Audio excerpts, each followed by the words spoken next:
Welcome to Thirst Impressions. We're happy to have you here this week. It's Minty Musings this week. I'm Kevin, and we're going to be drinking mint juleps. I'm Spencer. I'm Belinda. And I am Will. Let's make a drink because I'm thirsty. Okay, what should we drink today? Well, I think it's a Kentucky Derby. They're doing some horse. Yeah, it was yesterday. I would normally say sports ball, but you can't say horse balls. Why not? Horse Sports balls. hoofing. Shit. Yeah. Yeah, it was yesterday, the Kentucky Derby. I have never been into the equine sports, really. So I don't follow it closely, but I am definitely into any athletic event that involves alcohol, which the Kentucky Derby does. So I don't follow the horsey parts. And baseball, too. But when it comes to the outfits and the drinks, I'm all for it. So We'll just go. Oh, go ahead. No, go ahead. No, just I've been thinking of you dressed as Eliza Doolittle. Oh, that's not the Kentucky Derby. Don't talk about those times, Belinda. Yeah, no, I'd wear a big hat and Sure. with a seersucker dress instead of a seersucker suit, because they wear the seersucker suits. True. Yeah, I don't know a ton about the Kentucky Derby, but it feels racist-y to me. It does, yeah. I'm not certain. I'm not trying to call out the Kentucky Derby because I know nothing except the alcohol parts about the Kentucky Derby. Maybe it's just that it's in Kentucky, but like the fancy dress, it feels very. Did you ever see Fletch 2? No. The one where he inherits a plantation down in the south from the long lost. Yeah. And he makes fun of the awful parts of the history, but it feels very much like that to me, the Kentucky Derby. But really, we don't give a shit about the Kentucky Derby. What we do care about is the true sport of Kentucky, which is making and drinking bourbon. Yeah. I've got a little Old Forester Kentucky straight bourbon, 100 proof whiskey. What are you drinking today, Will? I am just finishing off my Four Roses. Oh, that's actually a great one for a mint julep, which is, have we even said the drink we're drinking? I don't know. The mint julep is... If you haven't guessed. You just blew your load, Kevin. I just let it all out. So much for just the tip, Kevin. The Kentucky Derby has been the official drink of the Kentucky Derby. Mint julep has been the official drink. Fuck, I've had a few swigs out of the bottle already. Really? So, the Kentucky julep, the mint julep. How much have you had? I said it's 100 proof. The mint julep is the official drink of the Kentucky Derby and has been since 1938. And actually, Old Forester is the official bourbon of the Kentucky. Oh, you should have told us so we could be all official. I just read about it today. So how is it not? What's that one whiskey that's in Kentucky? Well, there's like all the whiskeys in Kentucky pretty much. Well, isn't Jack Daniels like the most famous? No, that's Tennessee whiskey. Oh, it's literally not called bourbon. It's called Tennessee whiskey. If you look at the bottle. Bourbon. But the reality is, it's all a bunch of people like rah-ing their state. Like it doesn't really fucking matter. But no, this Old Forester's good. It's inexpensive whiskey. It's like $24 a bottle. And it's 100 proof, so it gets the job done. But I think it's really tasty. And you're having, what did you say? You're having Jack Daniels, Will? No, you're having Four Roses. Spencer, what are you having? I'm having four roses besides the sip. I'm having Four Roses as well. Nice. Yeah. And Belinda, what are you drinking?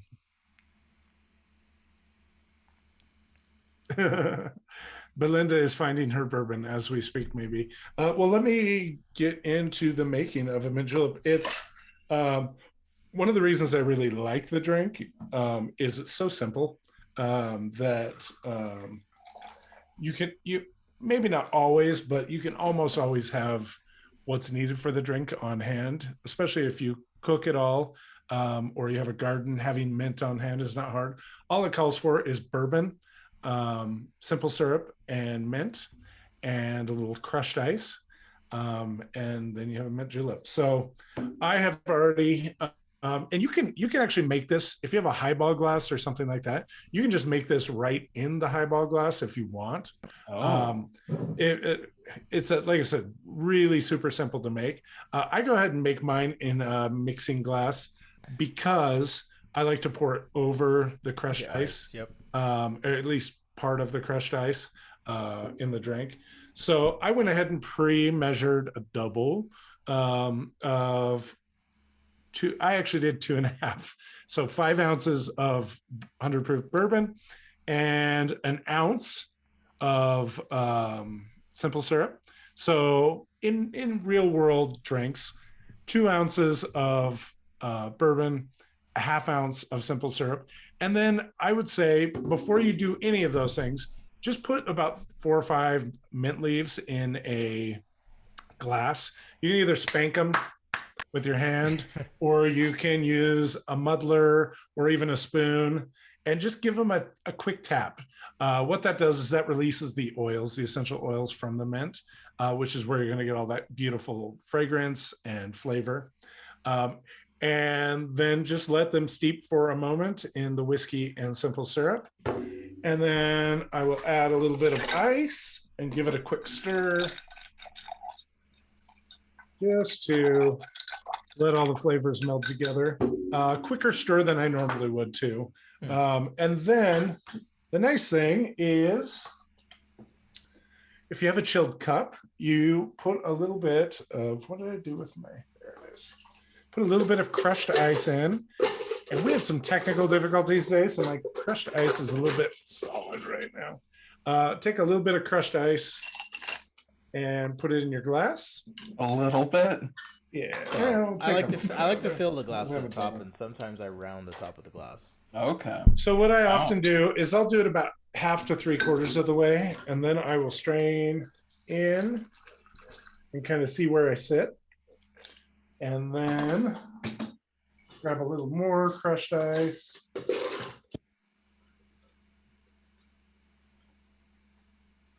Oops.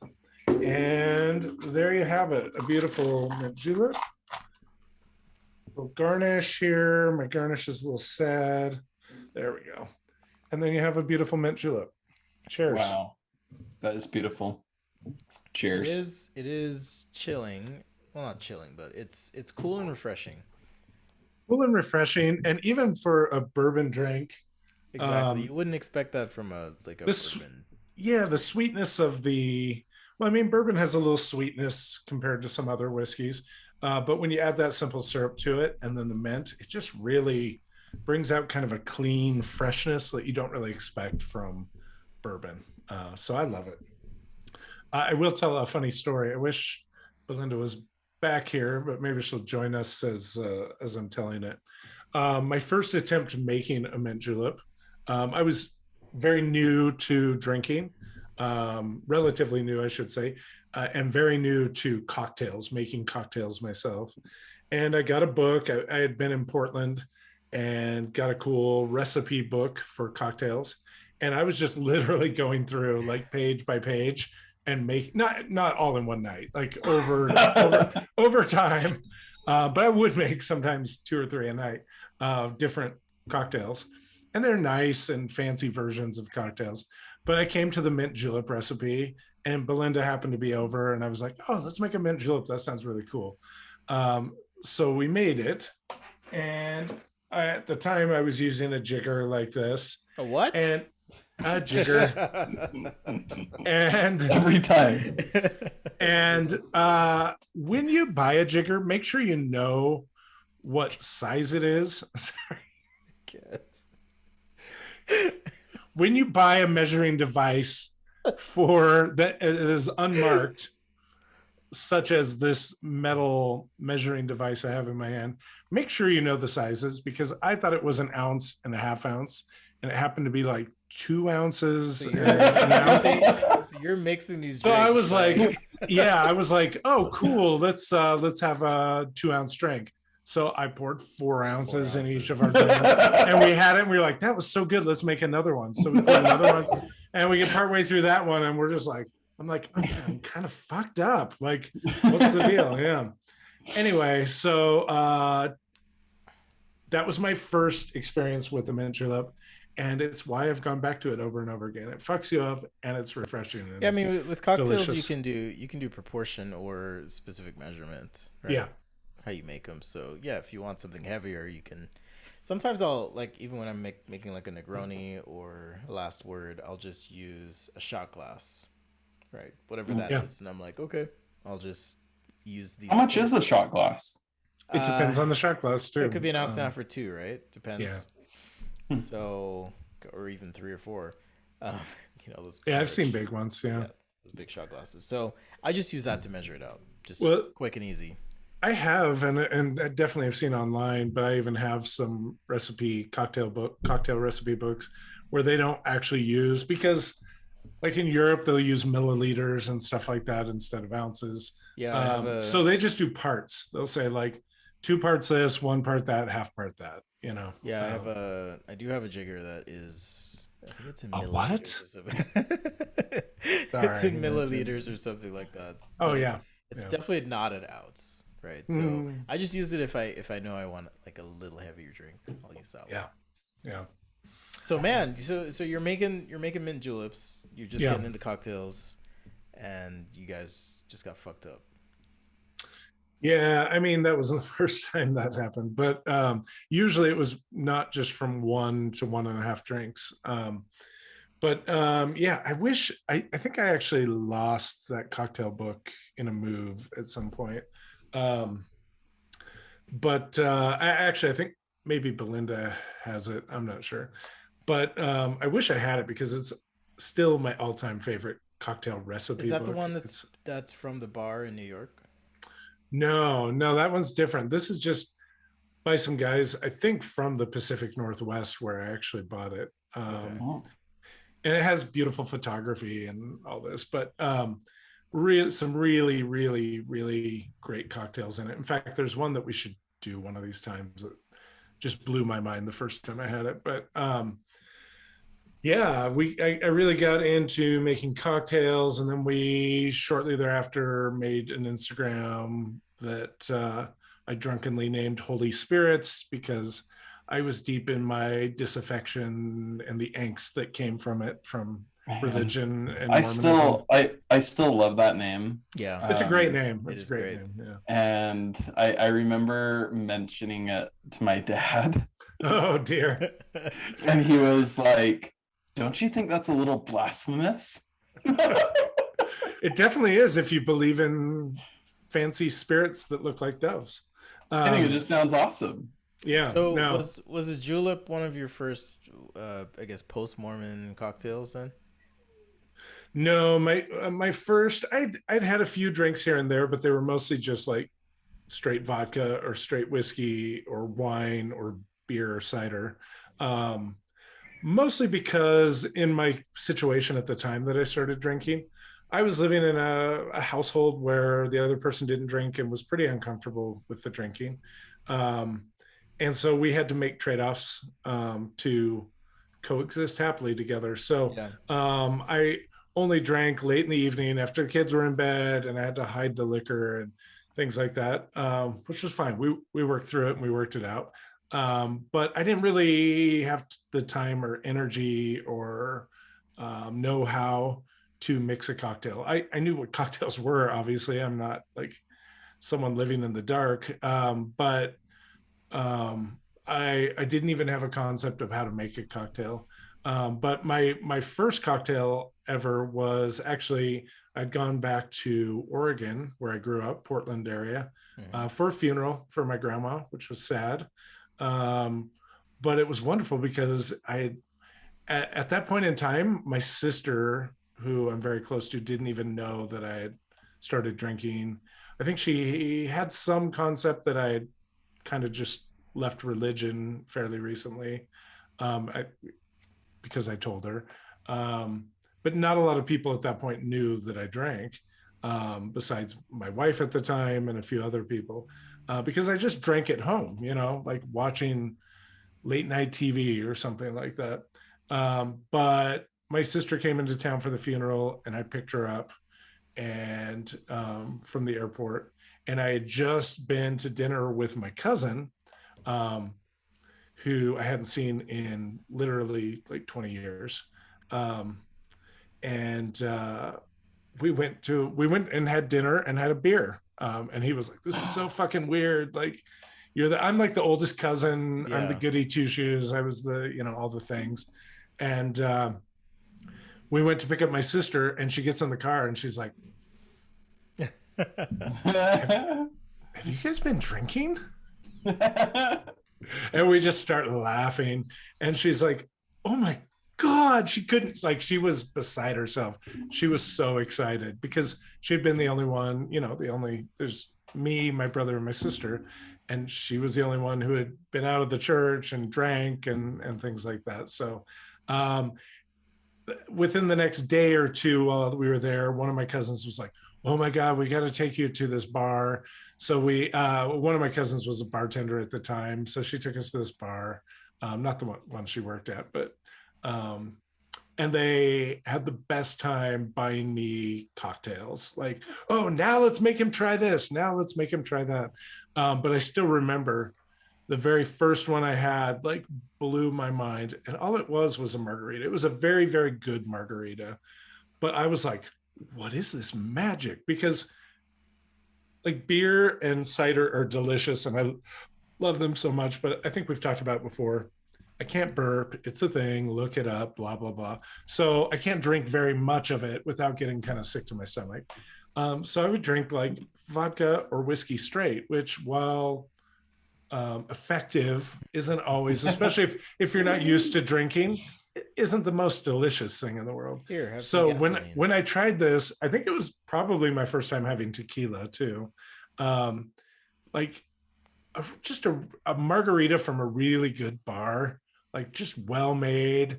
Oh, it was, I remember I was sitting there and I'd already had a couple beers, so I was feeling nice. And because I was a lightweight back then for sure.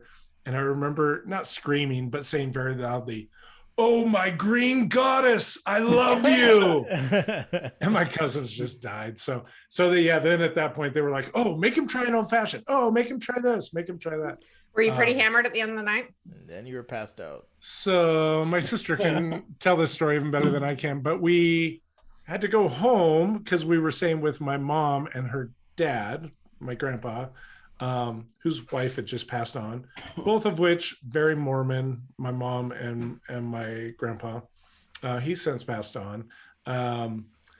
But they had an alarm. It's like this old house. And Kendra and I were sleeping down in the basement, and my grandpa was sad. He just lost his wife of all these years. And so he was sleeping had been sleeping kind of in a recliner in the living room. So my mom was sleeping on the couch by him just to be close to him and take care of him and whatnot. And the only way into the house is through the front room where they're sleeping. And they have an alarm system that whenever you open the door, it goes beep, beep, beep, really loud. So Kendra's like, because, I'm new to drinking. So I'm like, just fucked up. And we're sneaking up to, I'm sneaking, she's just walking, but I'm like sneaking up to the house and I'm like, shh. She's like, shut the fuck up. And so we're about to, and I'm like, and they had an old church bench on their front porch, which is amazing. Like, yeah, it was beautiful. My brother has one. My brother has one of those. Yeah, just a wooden one. It was gorgeous. Awesome. Just a pew. I was like, it's awesome, dude. I'll just sleep out here. So I start crawling onto the bench, and she's like, no. If they find you out on the front porch in the morning, you're fucked. So she's like, walk in behind me. Don't touch a thing. Walk straight downstairs. Even if someone says something to you, just keep walking and keep your mouth shut. And she's like, I'll deal with everything else. So we do that. And I go in there and I just remember us like in the dark, in the like basement family room, we're sleeping on couches or whatever, just giggling like fucking teenagers that had found dad's stash of whiskey or whatever. I love that. Like all night long, just cracking up. It was, Kevin, how old were you? Probably 42, 43. Oh my God. Yeah, I was. It was fun. I was 33 when I had my first alcoholic beverage. And I guess I can kind of relate, and I'll keep it short, but I can kind of relate to Kevin trying different things. You know, I tried vodka, tried gin, tried whiskey, all disgusting. The first drink I had, though, was red wine. Fancy Italian restaurant. I thought this is gonna be fucking awesome, you know. I think Michelle Obama and Barack Obama had eaten dinner at this restaurant. It was Walter's. Yeah. Oh yeah. Salt Lake. And it's a good place to start. Yes, order some red wine. This is gonna be awesome. It's gonna be like grape juice, but better. It's like, no, it tastes so bad. I mean, and it was probably awesome wine. If you taste it now, you'd probably be like, because we had this awesome like beef. I think it was either beef or lamb dish or something, and you know, it was paired with this red wine and. Drink it. I'm like, what the fuck is going on? This is not Something's wrong with this. I know. But I would say for me, my favorite kind of beginner drink, it was a Moscow Mule, and we've done an episode on that. If you missed that, check it out. But Moscow Mule, I discovered that I think it was up in Jackson, Wyoming, if I remember correctly. Just hanging out, staying up there. And had one. I was like, this is fucking good. You're like, this is all right. And so that whole weekend I was just drinking Moscow Mules. It was awesome. That's true. I was Mormon at the time. Mormon. Sneaky. Kind of. I mean, I was on my way out. Yeah. Definitely on my way out. Stopped teaching at BYU at the time. And just was like kind of over it. But that kind of became my go-to drink for a long time. Even you buy the $30 or $20 cup or whatever, that's solid copper, because it's got to be the real thing and whatever. But that was my first drink. And now, over the years your palate changes, you try different things. I definitely have favorites now, but it's fun to think about, and I don't know if you do this, Kevin, Belinda, and Will, but think about where you started and where you are now. Oh yeah, for sure. In terms of your taste or appreciation for things. Oh my god, I'm light years. I'm light years away. I still struggle with cocktails. I mean, as much as the mint julep is its thing, I still struggle with cocktails that don't have citrus. Yeah. Right. So this to me is like a classic motherfucking cocktail. It is what it is. It's true. You just deal with it. First drink. Oh, go ahead. No, go ahead.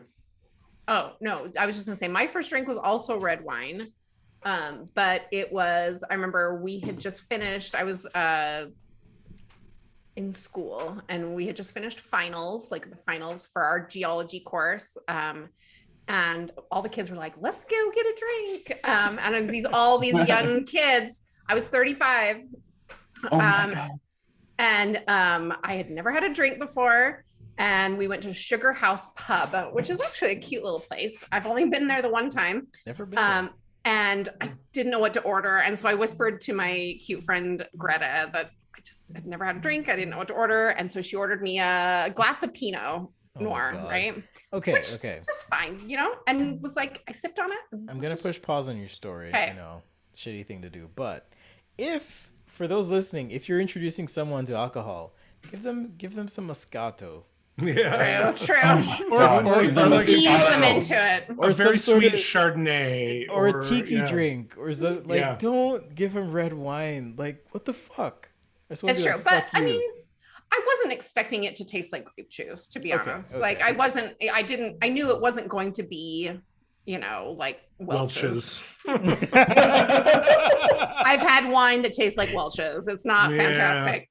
But I knew it wasn't going to be Welch's. So I was like, oh, well, that's, I guess, what wine tastes like. Right. And it's whatever they had at the Sugar House Pub. So it was probably not prime Pinot Noir, but it was just fine. And I enjoyed the drink and I had fun with all my classmates after. It was probably a $12 bottle that you paid $8 for a glass of. Yeah. I mean, Pinot is bright. It's pretty mild. Yeah.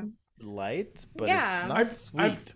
I've had very it is decidedly flavorful Pinot Noirs, but never one I would call sweet. No. Have you seen Never Sweet? Is it Unshakable Kimmy Schmidt? And there's a song Pinot Noir. Noir. And he goes, Pinot Noir. Yeah. Ding.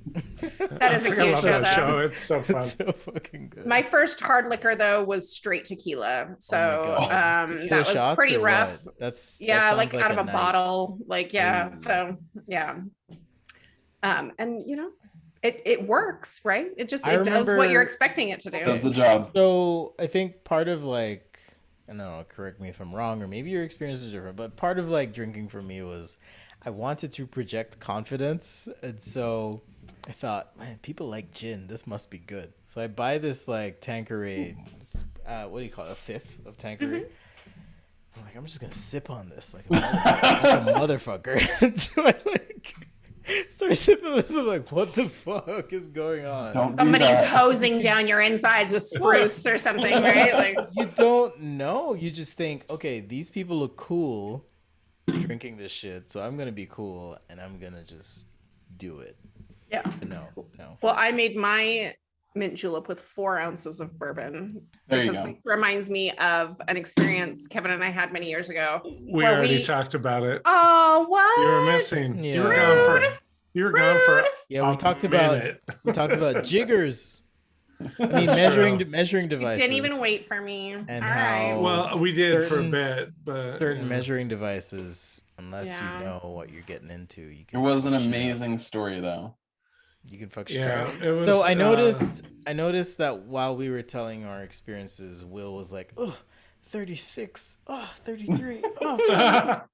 42. God damn it.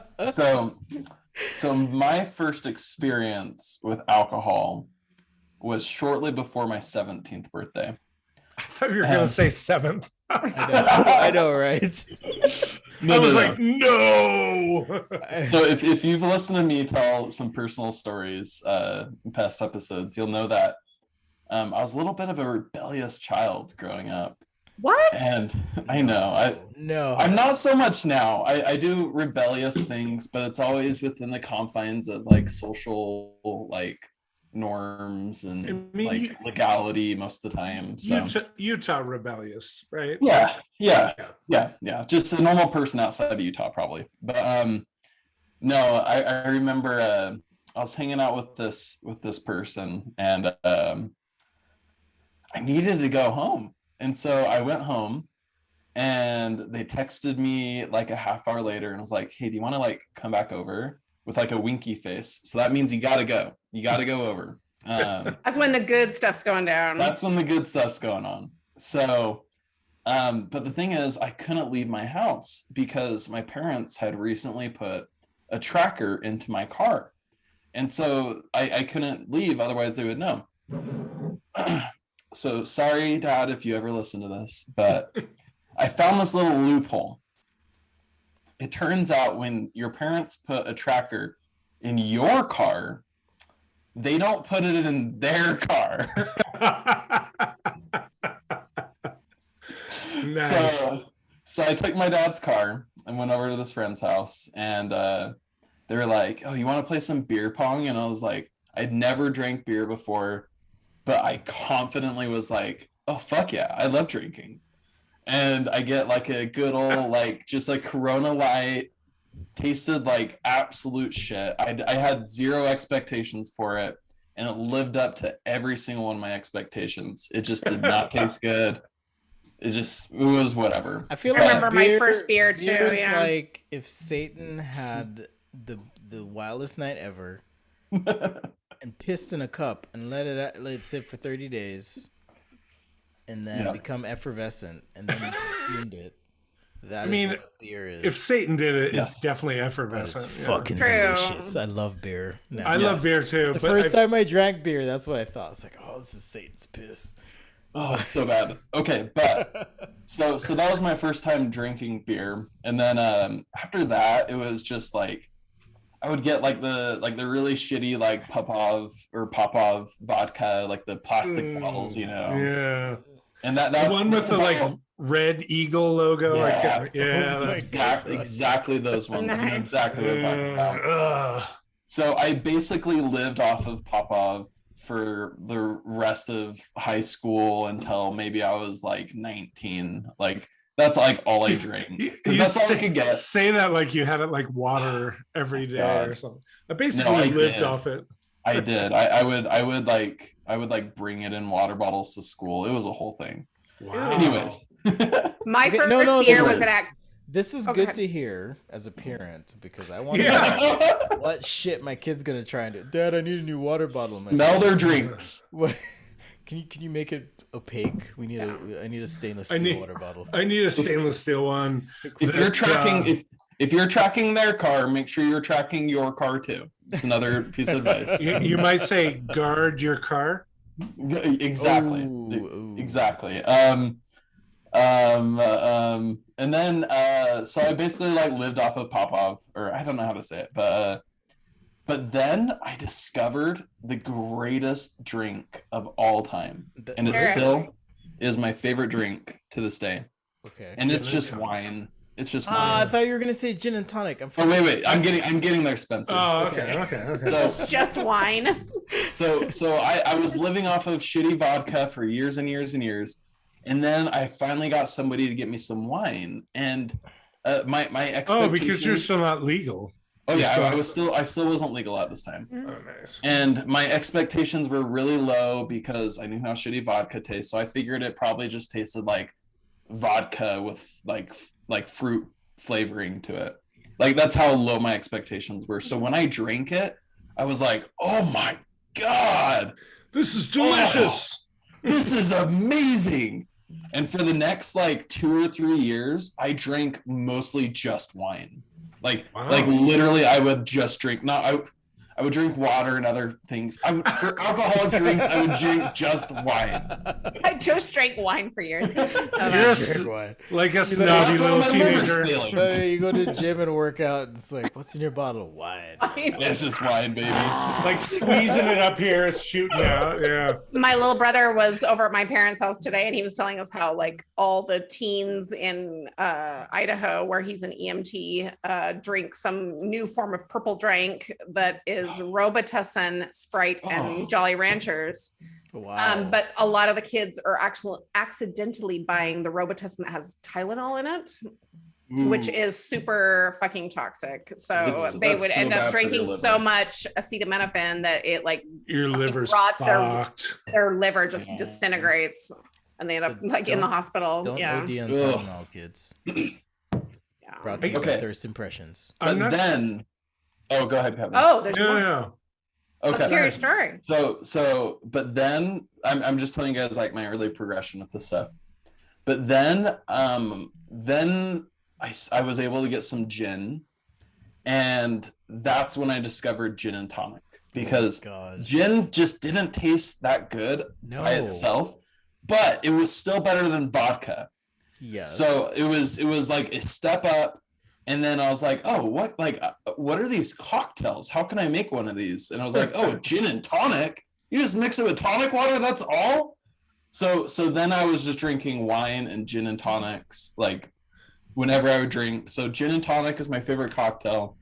Wine is still like if I'm gonna relax or just like lay down and watch a movie or something, I go for the wine. That's normally what I go for. Oh, yeah. Okay. Yeah. I know. I think for a long time it was so. Oh, go ahead. Yeah. Oh, I was just gonna say I'll go for the gin and tonic whenever I don't have wine. It's like my backup wine. But just to finish this off, Backup wine. But the first actual cocktail I ever had, like that wasn't a gin and tonic, was honestly you, Kevin. You made it for me. Happy hour. You made my very first cocktail. Slightly, I may have told Kevin I was a little bit older than I was, but Kevin made my first cocktail. But my first cocktail when I was legal was a Moscow Mule, and it was delicious. So there you go. That's my progression. Your first legal cocktail. I love it. Yeah. No, I love it. Like when you're first starting out drinking, it's like you don't want to be embarrassed when you go into a bar. You're like, you don't know what to order. You're like, I remember for ages I would drink vodka cranberry. That's because I was like, I guess that's a good thing. One, it's good. Yeah, or a Cosmo, yeah. Like, I used to always ask for whiskey straight, and they're like, what do you mean? Because you're supposed to say neat. Yeah. They're like, this. I don't want the gay. We don't whiskey. care about your sexuality in this I know. It's all good. But I thought I was being cool. I'll take a whiskey straight. They're like, okay. No, my first beer was at Oktoberfest, and it was on a date with this dude, and he bought me like a gigantic stein of beer, and also I cannot burp, and so I was like, okay, let's try this, and so I'm like, take a sip, and I'm like, yeah, that's fun, and I take like 3 sips, and I'm like, oh, I'm full, and he's like, great, more for me. And he drinks it all. So then you have that experience probably where you're on a date, it's your first date, and you hold all your farts until the end. But your body is you're like. So on the second date, do you let all your farts out? Can you relate? Can you relate to this? But yes. You're just like in pain because you're holding these farts in. Especially if you're drinking beer, right? You're like, oh god, I can't burp or fart. Jesus. Have you seen that video of that guy leaving that woman's house, and he goes out on her porch and he farts so loud, but he's like finally lets it out after the night over at her house. Yes. Oh my god, it kills me. There's an real ad. Life. That is fucking real life. There's an ad where I think maybe this is similar, where like a guy hops in a car, they're like about to like go on a date or something, and the girl like hops out and is like, oh, I just need to go like run inside and grab something or some weird situation, and so he just like lets it rip in the car. Hope the windows are open. Around, and there's like 2 other people in the car. This sounds like something that would happen to me. Oh my god. It would be a loud one too. I feel like if that happened in real life though, okay, here's the thing. Is I feel like if that happened in real life, I feel like you could turn around and be like to those people and just be like, you guys know what's happening. Like you guys know I didn't mean to do that, and you guys know exactly why I did it in the first place. So let's just be cool about this. No, I had a coworker. Oh, go ahead. There needs to be what? I had a coworker that had a party, and she sent me her Ring doorbell footage of one of her guests at her party who kept going out in the winter. It was like a Christmas party. He'd go out to take phone calls for work. And he's out like pretending to talk on the phone, like legitimately talking like, oh yeah, blah, blah, blah. But he's ripping farts like every single time. Loud, like cheek flappers, right? Like every time he walks outside, like he had gas so bad. And she said it was like probably 4 or 5 times he would go out, like went out during the party and just fart like crazy. And so it was probably one of my very favorite videos. Good on him for trying to be polite, right? Yeah. What a gentleman. I remember a little 18-year-old Will moving out with his girlfriend. Man, that first few months were just rough. I didn't know how to deal with that. Your innards were struggling, huh? They were struggling. And then I realized, oh wait, I'm a fucking adult. I can do this. You're fucking an adult, or you are a fucking adult? Yes, all of the above. Yes. Oh my god. No. Okay. My cocktails were shitty and for a long time. I think until we discovered that shake book, right? Kevin. That's the book I was talking about. Yeah. Yeah. Oh. Yeah, you missed all this, but yeah. But like I literally went to somebody's Super Bowl party. It was like an Exmo Super Bowl party, and they made a protein shake cocktail. It was the most disgusting thing. No. They were like workout people, and they're like, yeah, here, drink this. And I'm like, okay. It's like kind of chunky and pink, and like no. And they're like a dating story. Right. You gotta get your creatine in. It's me. Anyway, like, yeah, so it was like this drink, and they were like, yeah, it's so good. It's so good for you too. Like it's just like, you know. Christ, that sounds terrible. But it was like vodka and protein drink essentially. Yeah.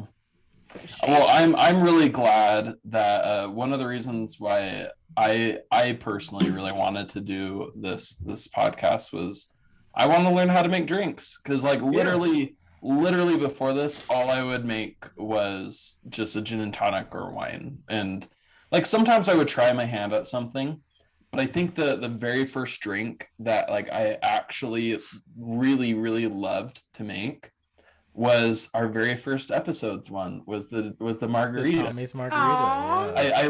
I love the Tommy's margarita. I love the classic margarita too. It depends on how much citrus I want though. Like if I'm Tommy's margarita has a little bit less citrus than the regular margarita, so it just really just depends. But I love making margaritas, man. Like me and my roommate, like we have to keep going to the store and buying supplies for margaritas. It's so great. I love that. The Green Goddess, right? Yes. Yes. No, my last story for this episode is talking about like being unsure of yourself and like wanting to be cool, wanting to be like, especially like in my case, I'm like a 40-something-year-old man at that point. So I should know better. Like I'm going to bars in Utah where like lots of 40-year-olds never had a drink before, right? But I remember I went into a bar and I was like, I sat down and it was virtually empty.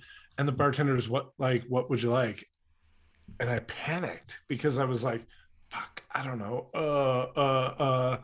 And because I was worried about being cool somehow or whatever. So the first thing that came to mind, I don't know why, but was like, I'll have a dry martini. Oh my God. And wow. we've had a martini episode before. So if you remember back to that, a dry martini is basically gin or vodka and just a splash. By a splash, I mean like a bar spoonful of vermouth. It is. And dry vermouth, so not even sweet vermouth. So it's basically just like straight. And I remember he was like, "Oh, vodka or gin?" And I was like, "Oh fuck, I don't know." Yeah, what so I said I chose gin. Nice. Yeah, but at least there was some flavor. You didn't do the James Bond thing though. You're like shaken, not stirred. Shaken, not stirred. Was that a shock to your system to drink? I'm not even sure I finished it, if I'm being completely honest with you. I kept like I couldn't sipping make it past, like, I couldn't make it past 2 sips on that shit, man. I probably had at least half of it, but honestly, I was like, so I remember I was like, can I get a glass of water? And I finished a glass of water, had a couple more sips. I was like, can I get another glass of water? And I'm sure the bartender was like, this dude must be fucked up from another bar or something. Like, what's his deal? He's drinking all this water. It was because it was so disgusting to me. I was like, oh God, what is this? Like, not good. I've drinking enough shitty vodka in my life where I feel like any drink you put in front of me, I'm gonna drink that shit. Oh, same. How disgusting it is. I've had worse. Like, watch this. And you just knock it back, right? Yeah, I think not to totally discuss episode ideas on the air, but it'd be fun to talk about. Okay, you're just starting out drinking. Here are some drinking 101, right? Yeah, I like that. Solid cocktails. There's some shit you need to know. I think we should do that as like a midweek one. Like we could just like pop that out. Let's do a drinking 101 episode. I like that. You want to start drinking? And beforehand, we won't discuss each of our individual tips, right? Like maybe have a beer, a wine, and a cocktail tip. That would be fun. There you go. Oh, that's a fun idea. Yeah.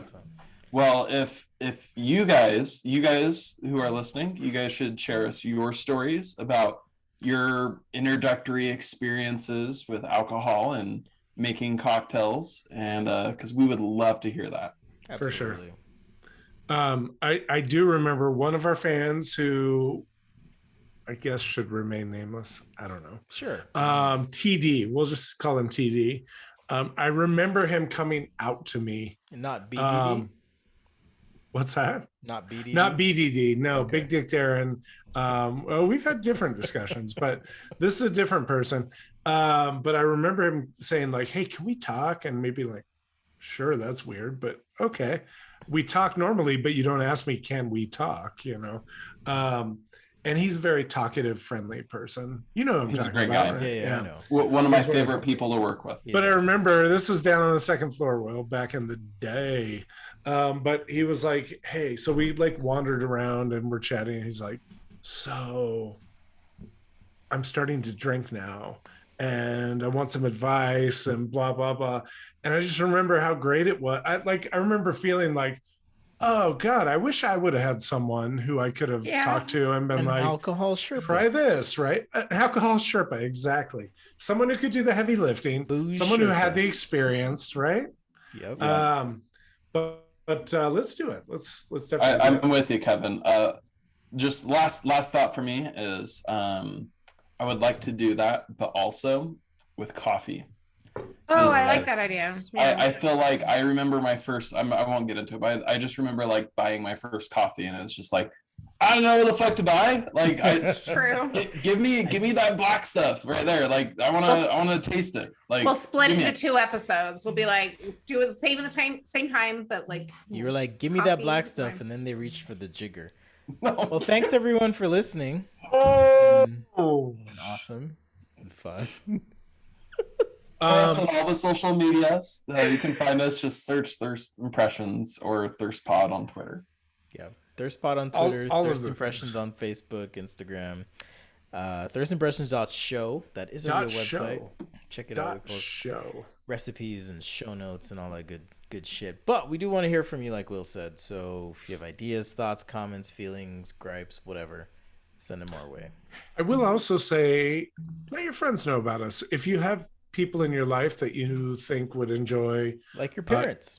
Mostly your parents or my parents. Let my parents know. No, don't do that. But let like-minded friends know about the podcast. We'd love more followers, more listeners, and more input, right? From everybody. More input. Tell us what you want us to talk about, and we'll fucking talk about it. Your drink questions, life questions, all of it. Absolutely. We even had some great movie recommendations on our Facebook page. We did. What? We did. Keep From it up. Dan. Oh, that's right. That's right. Yeah.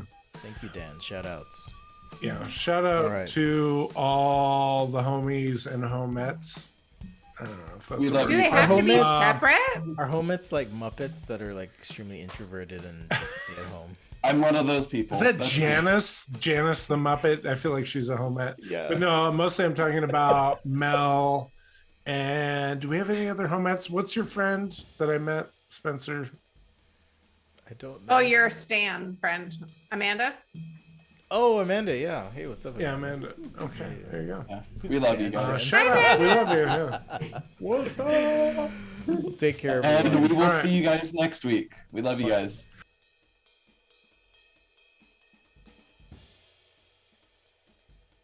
And this is where Belinda says something totally inappropriate.